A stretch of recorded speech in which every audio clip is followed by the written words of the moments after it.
Быйыл эгемендиктин 34 жылдыгы Жалал Абад шаарында белгиленет. Майрамдын күндүзгү бөлүгү дал ушул жерде өтөт. Буга байланыштуу Түмөнбай Байзаков эркиндик көчөлөрүнүн кесилишине сахна орнотулуп, боз үйлөр, жарманкелер жана башка майрамга даярдыктар жүргүзүлүп жатат.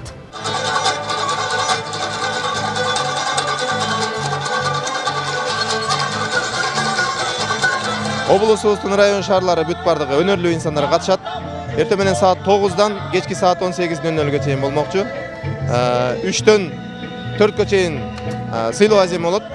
4-төн 5-ке чейин гала концерт болот. Элибизге кеңири белгилүү болгон аты чыккан Кыргыз Республикасынын эмгек сиңирген артисттери бул жерде ырдашат.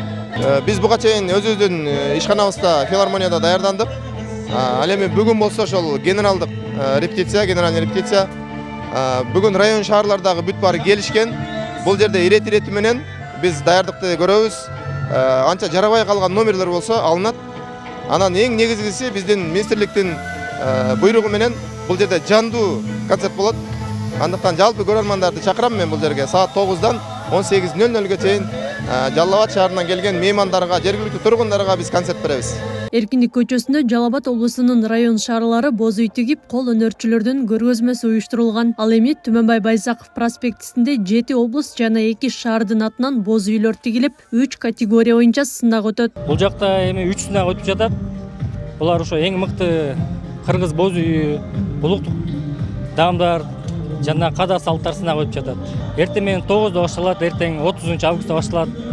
Айта кетсек, ар бир сынактын максаттары бир эле. Биздин өзүбүздүн маданиятыбызды өнүктүрүү, жайылтуу жана жаштар арасында кызыкчылыкты арттыруу болуп саналат. Ар бир сынактын өзгөчөлүктөрү бар. Айта кетсек, мисалы боз үйгө ички жасалгалары, ошо жасалган мыкты устага, улуттук даамдарга болсо мыкты улуттук даам, жакшы жасалган дасторконуна көңүл бурулат. Анан айта кетсек, президент фондубуздан каралган байге бар. Алар комиссиянын чечиминде турат. Байге болот. Эгемендүүлүк күнүнө байланыштуу Жалал Абад шаарынын 9 жеринде иш-чаралар өткөрүлөт. Түмөнбай Байзаков проспектисинин Токтогул жана Эркиндик көчөлөрү менен кесилишкен бөлүгүндө айыл чарба жарманкеси, чыгыш шириндиктери тамак аш фестивали жана түштүк базар болот. Биринчилерден болуп бул Барпы театры. Ал жерде 2 күн бою 30 жана 31 августта эл аралык айтыш орун алмакчы. Кирүү акысыз баардык жарандарга, баардык тургундарга, конокторго. Ал эми экинчи локация бул ошол эле Барпы театрынын алдындагы скверде сүрөт көргөзмөсү жана биздин кичинекей жеткинчек балдарыбыз ошо алдында турган жолго өздөрүнүн фантазиясына ылайык сүрөттөрдү тартуу бир кичинекей программалык иш-чара болмок. Спорттук оюндарыбыз Курманбек атындагы стадиондо жана Газпром спорт комплексинде орун алат. Ал жерде ошол таяк тартыш, тогуз коргол, тыйын эңме жана башка ордо улуттук оюндарынын өз ара ушундай чемпионаты болот. Негизги салтанат Жалал Абадтагы жаңы административдик имараттын алдындагы аянтта өтөт. Ага өлкө башчысы Садыр Жапаров баштаган жетекчилер катышаары күтүлүп жатат. Майрамдык концерт кечки саат 18:00-дөн түнкү 1-ге чейин уланып, иш-чара түз эфирде республика боюнча көрсөтүлөт. Кудай буйрса, өлкө жетекчилери менен биргеликте бул жерде 800гө чукул өнөр маданият кызматкерлеринен түзүлгөн чоң театралдашкан пролог болот. Андан сырткары концерттик кече болот.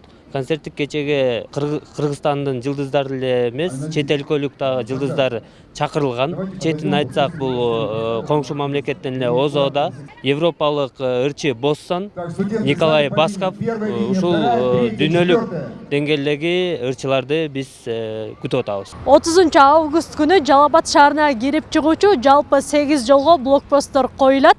Ошондой эле жол кыймылына чектөөлөр киргизилет. Ал эми башка район шаарлардан келе турган тургундарга, коноктор үчүн атайын коомдук транспорттор уюштурулат. Буларды атай кете турган болсок, эң биринчи эле Түмөнбай Байзаков проспектисинин баш жагынан бул арка тараптан түшүнүктүү болуш үчүн арка тараптан тосулат.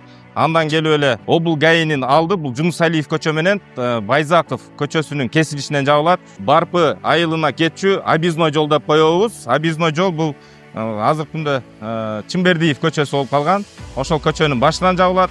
Андан соң Куркура посттон жабылат. Куркура деп биз пост деп коебуз. Куркура көчөсү транспорттун көчөсү менен кесилиш жайдан жабылат. Андан кийинки пост Дани Махмудов көчөсү, бул Ташбулак айылынан чыккан жай. Кийинки 7-чи пост болсо Ынтымак айлампасынан кирген жайда шаарыбызга кирген эки көчөдөн Ажыматов жана Назаров көчөлөрү ошол эки көчөнүн баш жагынан жабылат. Ал эми 8-чи пост Спутник айлампасынын тегерегинен жаап чектөөлөр болот. Андан сырткары майрамдык иш-чарага келгендер үчүн Манас жана Тарсус көчөлөрүнүн кесилишинде болжол менен Спутниктеги айлампанын жанында атайын унаа токтотуучу жайлар даярдалды. Акылай Карабаева, Шайырбек Зайырбек уулу, Регион.